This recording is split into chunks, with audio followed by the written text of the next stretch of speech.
صحب فی الصلاۃ اور صحب عن الصلاۃ،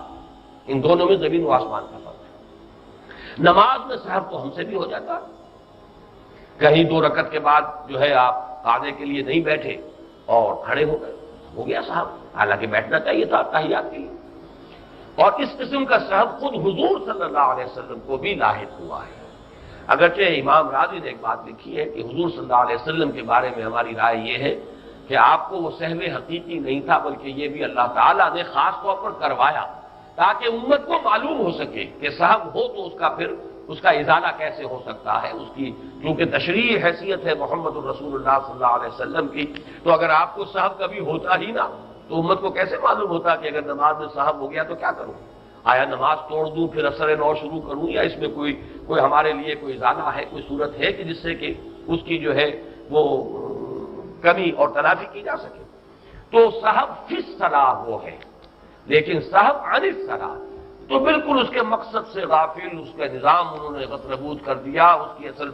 مقصد جو ہے اس کو ختم کر دیا، یہ ہے صحب عن الصلاۃ۔ اس میں البتہ طبعا ہمارے بھی وہ لوگ ضرور آ جائیں گے جو تارک الصلاۃ ہیں، جنہیں ہوش ہی نہیں نماز کسے کہتے ہیں، جنہیں پتہ ہی نہیں چلتا عصر کا وقت کب آتا ہے کب گیا،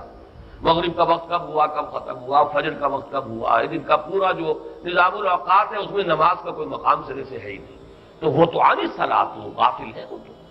الذین هم عن صلاتهم غافلون میں وہ لوگ لازماً آ جائیں گے۔ لیکن صحب فی الصلاۃ، نماز آپ پڑھ رہے ہیں لیکن وہاں کہیں بھول ہو گئی، وہ بالکل مختلف شے ہوگی۔ لیکن غافل ہو جانا، مطلقاً تارک ہو جانا، یا پڑھنا تو گنڈے دار پڑھنا، اس کی کوئی التزام نہ کرنا، اس کی پابندی نہ کرنا، یا وقت گزار کر پڑھنا، بالکل آخری وقت میں ایسے ایک حدیث میں الفاظ آئے ہیں کہ وہ شخص وہ جو آخری وقت تک انتظار کرتا ہے، یعنی عصر کی نماز پڑھنے میں، یہاں تک کہ جب سورج غروب ہونے لگتا ہے اور شیطان کے 2 سینگوں کے مابین آ جاتا ہے تب وہ ٹھونگے مار لیتا ہے، جیسے کہ مرغا جو ہے وہ ٹھونگ مارتا ہے جب وہ کوئی دانہ چگتا ہے، تو ایسے اس کا سجدہ ہوتا ہے، ٹھونگے مار کر اور نماز پڑھ لیتا ہے۔ یہ نماز حقیقت میں نماز نہیں ہے۔ جیسے کہ ایسے ہی شخص کو ایک حضور نے دیکھا تھا،